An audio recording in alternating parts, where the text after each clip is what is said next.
Salam kerahiman. Hari ini kita akan bahas sama-sama dari BHF 983, 989, dan 997. Tanggal 23 Agustus. Kita mulai ya dengan doa pembukaan. Dalam nama Bapa dan Putra dan Roh Kudus. Amin. Tariklah saya ya Tuhan, supaya saya ada di dalam Engkau. Cintai saya, supaya saya bisa mengasihi sesama. Amin. Dalam nama Bapa dan Putra dan Roh Kudus. Amin. Kita lihat 983. Hari ini, keagungan Allah menyelimuti dan menerobos jiwaku sampai ke relung-relungnya. Keagungan Allah meliputi diriku dan membanjiri aku, sehingga aku sepenuhnya tenggelam di dalam keagungannya. Aku lebur dan menghilang sepenuhnya di dalam Dia, seperti dalam sumber hidupku, seperti dalam kehidupan yang sempurna. Lanjut 989. Ya Tuhanku dan Allahku, Engkau tahu bahwa hanya Engkaulah yang dikasihi oleh jiwaku. Jiwaku sepenuhnya terbenam di dalam Engkau ya Tuhan. Kalaupun aku tidak memenuhi satupun dari hal-hal yang telah Engkau nyatakan kepadaku, oh Tuhan, aku sungguh merasa damai karena aku telah melaksanakan apa yang dapat aku laksanakan. Aku sungguh-sungguh tahu, oh Tuhan, bahwa Engkau tidak membutuhkan karya-karya kami, hanya kasih yang Engkau tuntut. Lanjut di 997. Malam ini, ketika aku mendengar madah selamat malam Kepala Kudus Yesusku dari radio, tiba-tiba rohku melesat ke pangkuan Allah yang misterius, dan aku tahu apa yang memberikan keagungan kepada suatu jiwa dan apa yang sungguh berarti bagi Allah. Kasih, kasih, dan sekali lagi kasih. Aku tahu bagaimana semua yang ada dipenuhi dengan Allah dan bagaimana kasih Allah seperti itu membanjiri jiwaku sehingga aku tidak mampu melukiskannya. Berbahagialah jiwa yang mengetahui bagaimana mengasihi tanpa syarat, karena disinilah letak keagungannya. Hari ini kita bahas 3 nomor. Kalau 983 itu bicara tentang persekutuan dengan Allah. Sedangkan 997 kita berbicara tentang pengajaran ilahi. Di 983 dikatakan, hari ini, keagungan Allah menyelimuti dan menerobos jiwaku sampai ke relung-relungnya. Aku lebur dan menghilang sepenuhnya di dalam Dia, seperti di dalam sumber hidupku, seperti dalam kehidupan yang sempurna. Ini suatu pengalaman sharing yang dialami oleh Suster Faustina dan juga sekaligus sebagai rasa syukur, pujian dan rasa syukur kepada Tuhan. Bisa juga menjadi suatu doanya Suster Faustina bahwa aku lebur dan menghilang sepenuhnya di dalam Dia, seperti di dalam sumber hidupku, seperti dalam kehidupan yang sempurna. Suatu pujian, suatu rasa syukur, dan suatu doa, suatu ungkapan sukacitanya Suster Faustina. Dan dilanjutkan dengan doa Suster Faustina, ya Tuhanku dan Allahku, Engkau tahu hanya Engkaulah yang dikasihi jiwaku. Jiwaku sepenuhnya tenggelam di dalam Engkau. Dalam doa tersebut juga jadi ada satu ungkapan dari Suster Faustina bahwa hanya Engkaulah yang dikasihi oleh jiwaku. Menunjukkan satu prioritas, satu keutamaan yang paling penting, yang paling berharga hanya engkaulah yang ada di dalam jiwaku, yang dikasihi oleh jiwaku. Nah, kita lanjut ya dengan permasalahannya ya. Permasalahannya adalah, kalaupun aku tidak memenuhi satupun dari hal-hal yang telah engkau nyatakan kepadaku. Jadi di sini Suster Faustina mengungkapkan suatu keadaan, suatu kondisi, dikatakan bahwa kalaupun tidak memenuhi satupun hal-hal yang engkau nyatakan kepadaku, aku sungguh merasa damai. Biasanya kan kita kalau dapat tugas dan tidak bisa melaksanakan, ada perasaan khawatir, nanti bagaimana kalau nggak dilaksanakan ya. Tapi di sini Suster Faustina menunjukkan suatu sharing yang dialami oleh dia, walaupun tidak memenuhi satupun hal-hal yang engkau nyatakan, tapi aku merasa damai. Karena aku telah melaksanakan apa yang dapat kulaksanakan. Ini satu kunci, satu pengalaman dari Suster Faustina. Tugas itu berhasil atau nggak berhasil, Suster Faustina nggak merasa khawatir, nggak merasa takut, nggak merasa hal-hal yang negatif. Dia tetap merasa damai karena dikatakan karena dia sudah melakukan apa yang dia bisa lakukan. Nah, ini menjadi refleksi juga buat kita semua. Kalau kita dapat tugas, kita tidak lakukan, ada perasaan takut ditegur, takut salah, takut hasilnya jelek, wajar. Karena kita belum melakukan dengan bagaimana seharusnya ya. Tapi Suster Faustina di sini mau sharing bahwa apa yang engkau kehendaki sudah aku lakukan sesuai dengan kemampuanku. Dan kalau ternyata hasilnya enggak memuaskan, enggak bisa sesuai dengan apa yang Tuhan mau pun, Suster Faustina tetap merasa damai. Karena aku telah melaksanakan apa yang dapat kulaksanakan. Jadi tugas kita, PR kita, tanggung jawab kita adalah melaksanakan apa yang harusnya kita laksanakan. Sedangkan bagaimana hasilnya, ya terserah. Nggak usah ada rasa takut, nggak usah jadi bohong, nggak usah jadi nipu ya. Tapi tetap bisa merasakan damai karena dia sudah melakukan apa yang paling baik yang dia bisa lakukan. Contoh kalau dalam kehidupan sehari-hari ya, yang saya lakukan dulu adalah saya misalnya melakukan sesuatu, misalnya di sekolah deh, dapat tugas, dapat PR. Saya lakukan dengan sungguh-sungguh. Dan kalau ternyata nggak bisa dapat jawaban, nggak menemukan jawaban, saya pun nggak merasa khawatir, saya pun nggak merasa takut karena itu yang saya bisa, segitu-gitunya. Dan kalau hasilnya ternyata nggak memuaskan, ya sudah, itu harus saya terima juga. Karena memang saya sudah pakai sesuai dengan seluruh kemampuan saya. Tapi kalau misalnya dikasih tugas, ditunda-tunda-tunda dan akhirnya tidak ada waktu untuk melaksanakan, ada rasa takut. Takut mengecewakan, takut dimarahin, takut menyusahkan orang lain. Karena saya merasa bersalah karena saya belum melakukan bagian saya. Lanjut ya. Nah, langkah berikutnya kita melakukan evaluasi. Aku tahu engkau tidak membutuhkan karya-karya kami.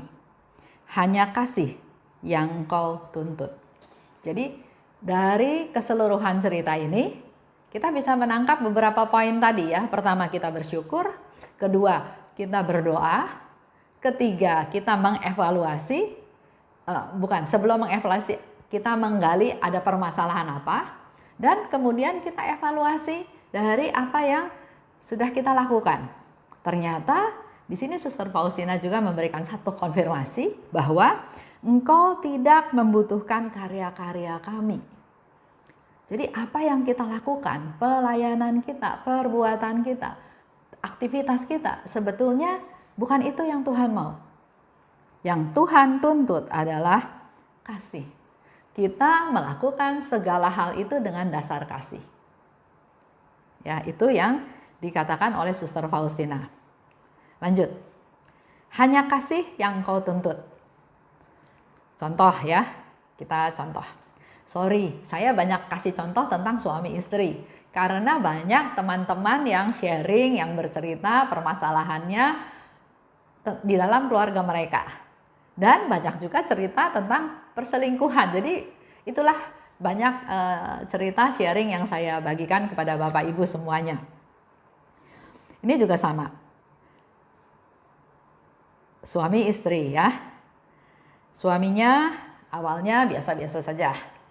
Akhirnya dia mampu, dia kaya, akhirnya dia memakai kekayaannya untuk menunjukkan kehebatannya, untuk menunjukkan kebisaannya, dan melakukan perselingkuhan. Istrinya tahu. Istrinya marah ya. Dan langkah-langkah yang dia mau lakukan apa? Cerai. Itu yang paling yang paling cepat ada di otak dia. Atau sama dia mau dilaporin, ya, mau dilaporin. Pernah ada satu cerita, suami istri juga, bukan cerita ini ya, tapi suami istri terjadi hubungan yang kurang baik, terus nggak tahu gimana ceritanya, si istri itu bisa pergi dan tinggal di rumah laki-laki lain. Ini yang cerita ngaco nih istrinya ya. Suaminya tahu, suaminya gerebek rumah tersebut.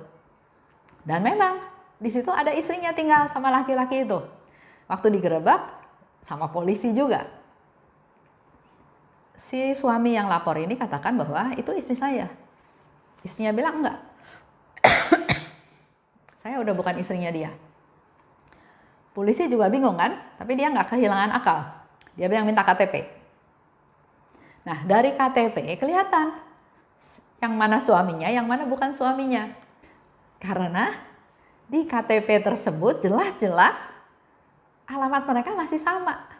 Jadi alamat si suami yang melaporkan dan alamat si istri yang tinggal di rumah laki-laki lain masih satu alamat. Berarti kan masih suami istri, ya. Itu lain kali saya cerita lagi masalah ini. Tapi saya mau cerita tentang kasus suami istri ini. Jadi di dalam pikiran si istri adalah saya mau cerai. Saya mau lapor, mau membuka aib itu supaya terbukti bahwa mereka bersalah, berdosa.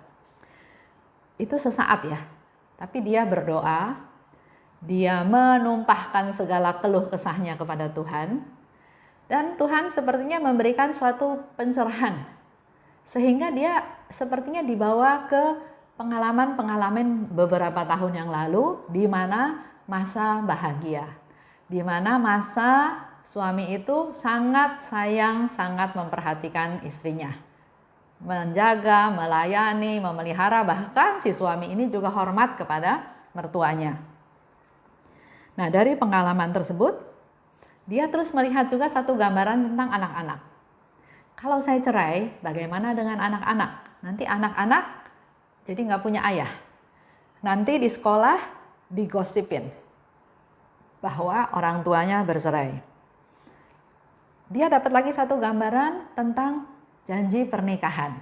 Ya, pada waktu menerima sakramen pernikahan di gereja, di sana dikatakan dalam untung dan malang, dalam susah dan senang. Itu yang membuat dia menjadi berpikir yang lain. Ya, akhirnya di situ dikatakan juga, diingatkan lagi tentang pesannya daripada Romo pada waktu menerima sakramen pernikahan bahwa pernikahan itu nggak bakal lancar, ya. Pasti ada pasang surut, pasti ada gelombang, pasti ada masalah. Seperti kita di atas perahu, di laut, di lautan, itu ada gelombang, ada badai. Dan perahu ini harus bisa menyesuaikan diri supaya jangan karam, jangan tenggelam, jangan kandas, ya. Akhirnya dia berpikir bahwa saya nggak bisa berpikir hanya dari dasar saya sakit hati, saya marah, saya mau cerai. Dia berpikir dari sisi yang lain. Tuhan mengajarkan saya untuk mengampuni, untuk berbelas kasih, untuk peduli, untuk jangan mementingkan diri sendiri. Karena waktu dia evaluasi, kalau saya cerai, saya kelihatan menang, saya bisa ninggalin suami saya nggak perlu suami saya mau nunjukin bahwa saya bisa hidup tanpa kamu. Jadi fokusnya masih saya ya. Tapi setelah tenang, setelah berdoa, akhirnya fokusnya dia bukan saya lagi. Dia fokusnya adalah kepada Tuhan. Tuhan selalu memberikan firman-Nya, kata-katanya selalu dikatakan mengasihi, mengampuni, lakukan segala hal dengan dasar kasih. Akhirnya dia berpikir, ya saya biar bagaimanapun harus mengasihi suami saya. Suami saya lagi jatuh. Suami saya lagi jatuh, lagi berdosa. Saya sebagai penolongnya, pendampingnya, harusnya saya bisa mengangkat dia untuk menjadi orang yang tidak berdosa lagi.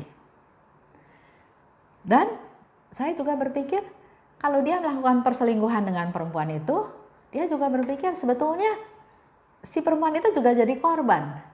Karena kebutuhan ekonomi, karena melihat suaminya banyak uang, maka dia jadi tergoda. Bagaimana hidupnya si perempuan ini nanti?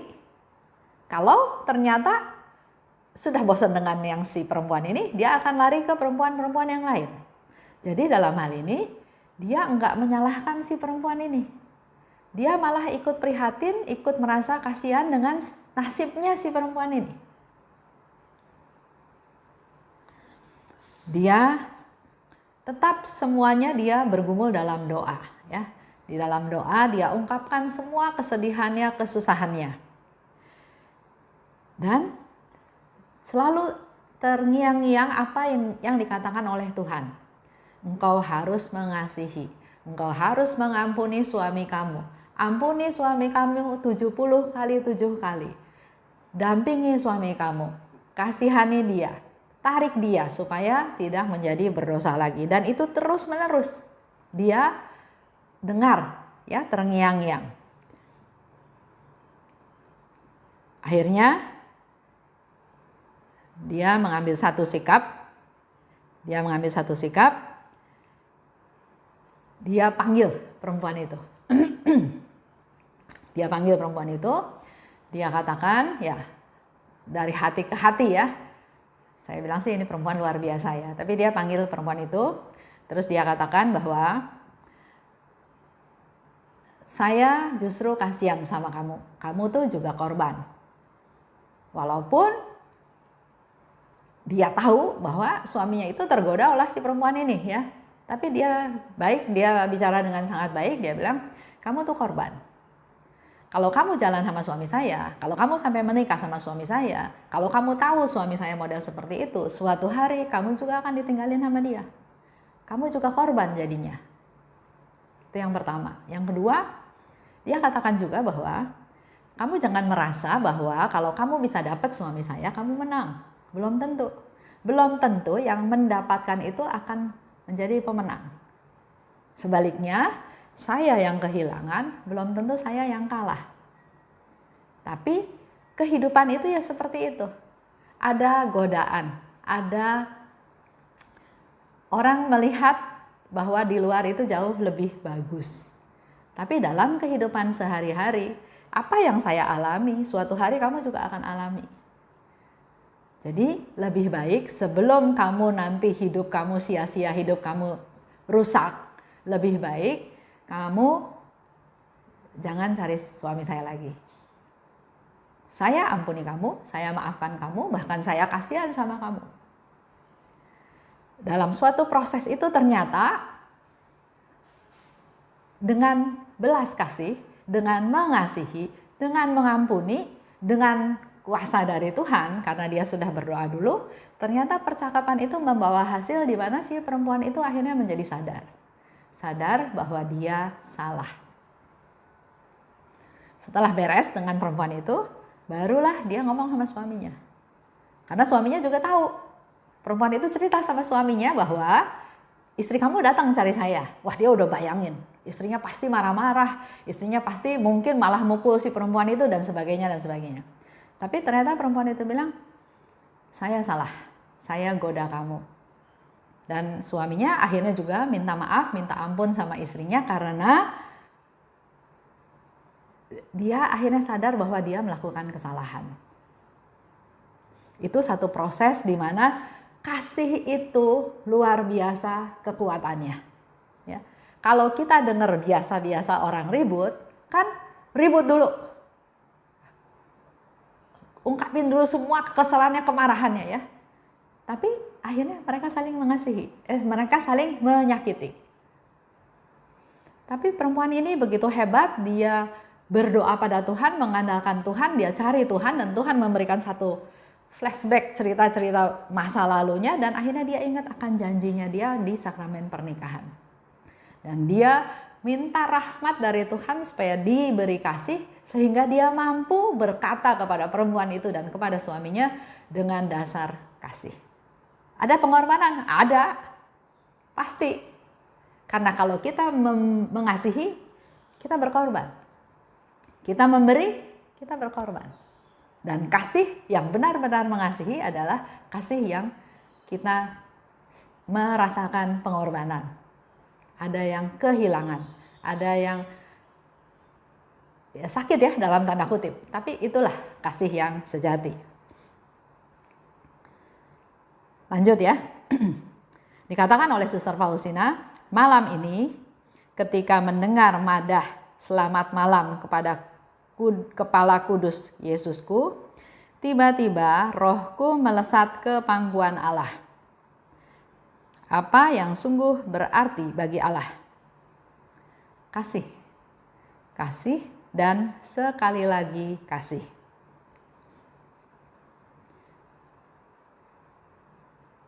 Jadi kembali lagi diingatkan, kita semua diingatkan, mari kita lakukan apapun dengan dasar kasih.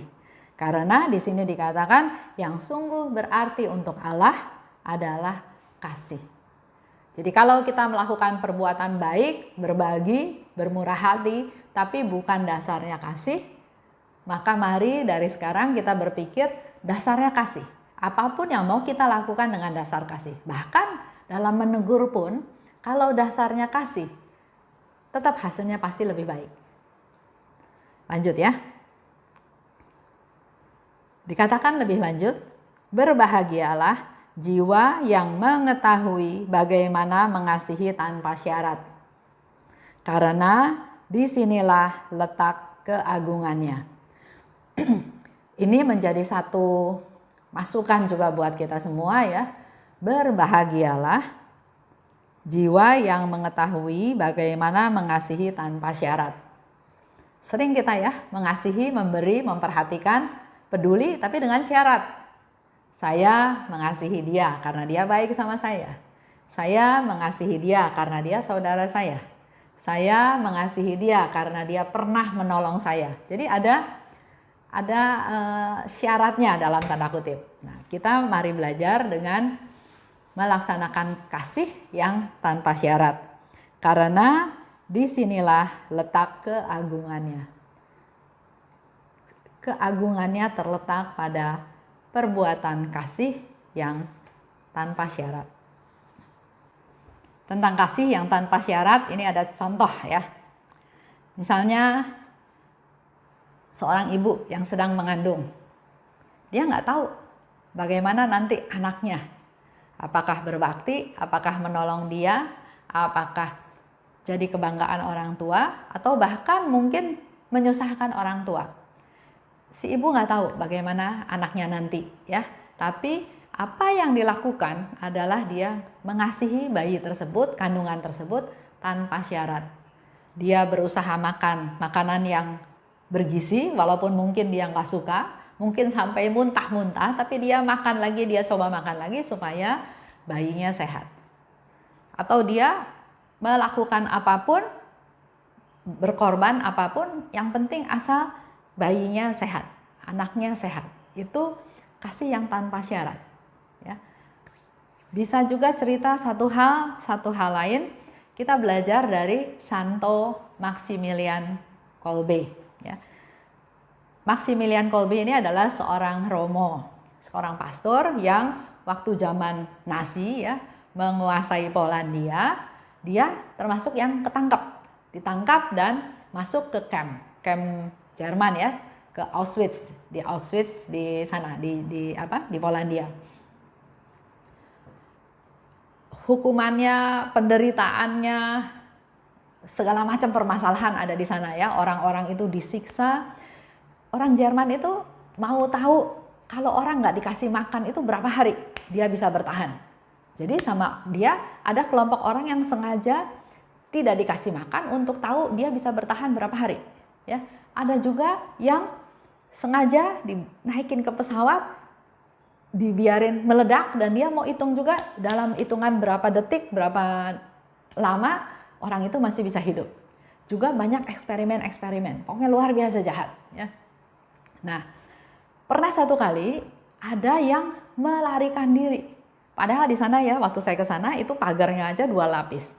Terus ada pagar kawat berduri. Di tengah-tengah hutan, nggak bisa lari ke sana ke sini ya. Tapi ternyata ada aja yang bisa melarikan diri. Pernah satu kali ada yang melarikan diri.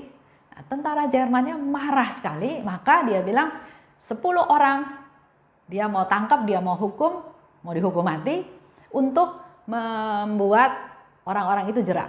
Jangan lagi ada yang melarikan diri. Karena kalau melarikan diri mungkin dianya selamat. Tapi ada 10 orang di dalam camp itu yang akan dibunuh untuk mengganti orang yang lari tersebut.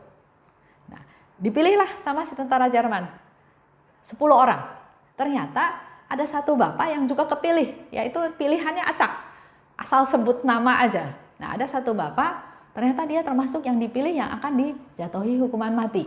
Nah, si bapak ini menangis ya, memohon supaya jangan dia dibunuh karena dia masih punya istri, dia masih punya anak kecil yang ada di camp itu juga ikut ditangkap juga. Karena mendengar kesedihan, keluhan dari si bapak ini, maka Romo Maximilianus Kolbe ini dia bilang, oke, saya aja yang gantiin dia.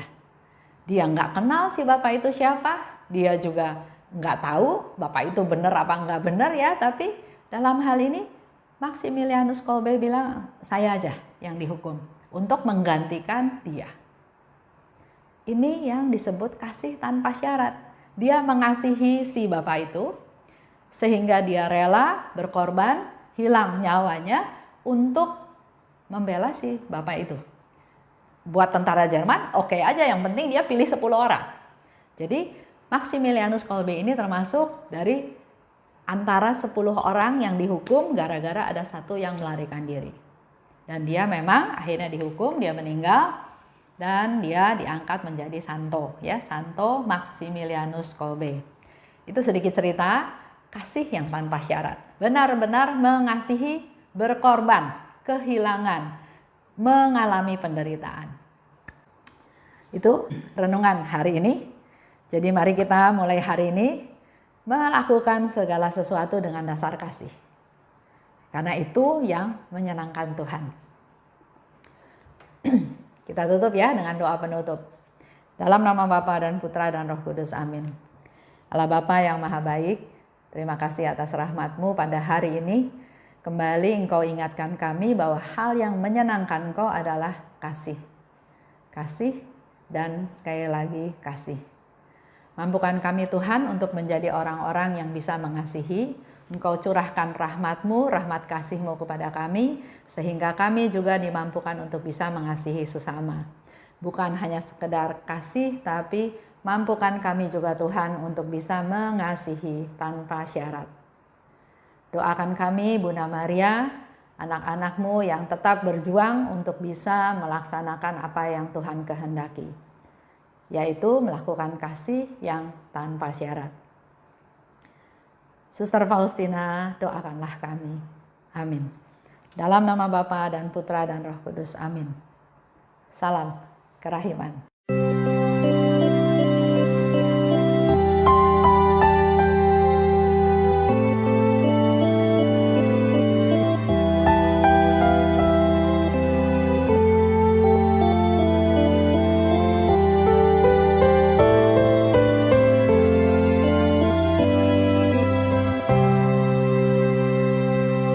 Syukur kepadamu ya Allah,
Syukur kepadamu ya Allah,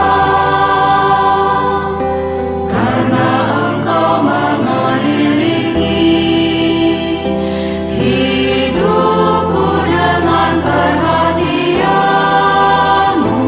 yang mesra dan penuh kasih. Syukur kepadamu ya Allah,